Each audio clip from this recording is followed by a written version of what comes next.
Imagine a nation fighting for its soul, its people caught between resistance and resignation. That's the heart of Hunger Strike Breakfast, a new film that uses the chillingly familiar story of a past invasion to reflect on the ongoing crisis in Ukraine.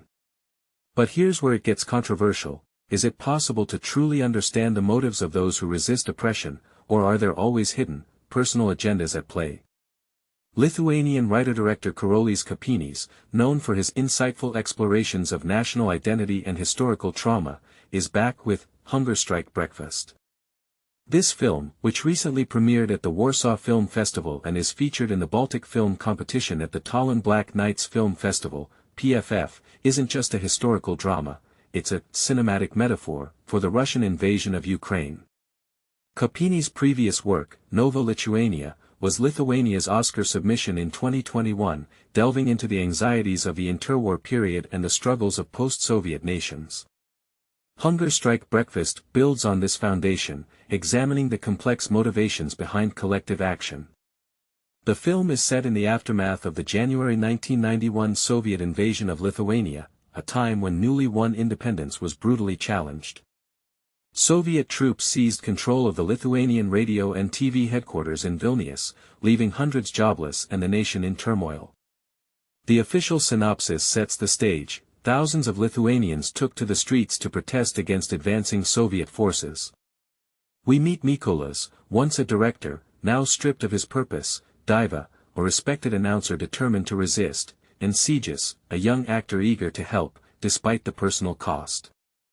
These characters, played by Anita Stasielite, Arvydas Dapsis, and Paulius Panigis respectively alongside Albinas Kelleris, Alexis Kazanavicius, and Egil Mykulianite, are not just fictional creations. And this is the part most people miss: they are inspired by real individuals who lived through this tumultuous period. Maria Razgud of Lithuania's M Films, with co-production support from the Czech Republic's Background Films and Latvia's TAS Film, brought Kaupinis' vision to life. Alif is handling sales, ensuring the film reaches a global audience.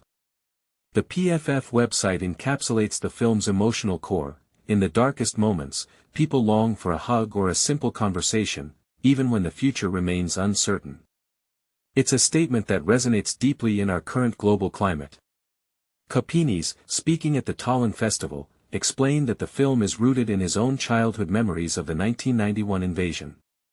He vividly recalls the night of January 13, a night etched in his mind since he was just 4 years old. But the film's inspiration goes beyond personal recollection. While working in television, Kaupinis heard first-hand accounts from colleagues who participated in the hunger strike. What struck him was the surprising disconnect between the stated political goals and the underlying personal motivations. Whenever you would ask them why they did that, initially, they would talk about freedom and independence for Lithuania, Kaupinis explained. But if you went deeper in a discussion, then suddenly these deep-down, personal motivations would appear. For example, someone just wanted to spend time with a colleague whom they liked.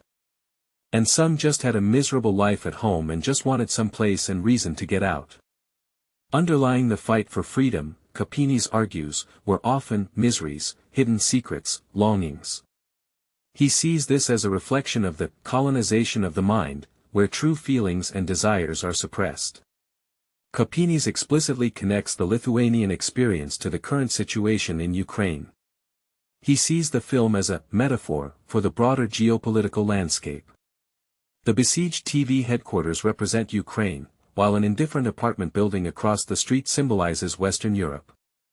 The makeshift trailer used for the strike embodies Baltic societies, waiting for Godot, but wanting to do something meaningful, with limited capacity to do that. This is a bold statement that could spark differing opinions. Is it a fair comparison, or does it simplify a complex reality? Interestingly, Kaupinis' initial idea was to focus on the Soviet propaganda channel established in Lithuania. However, after the invasion of Ukraine, he shifted his focus to the people who resisted.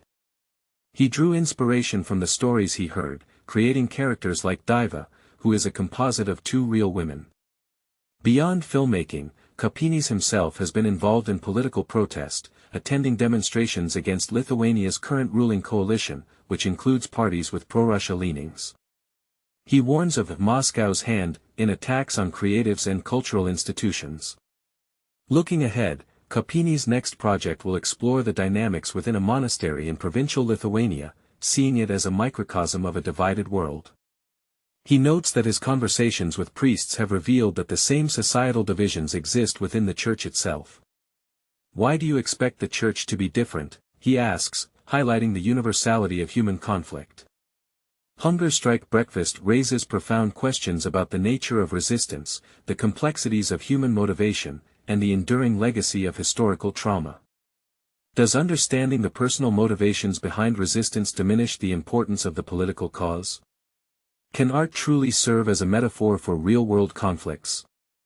And what responsibility do individuals and nations have to support those fighting for their freedom? Share your thoughts in the comments below,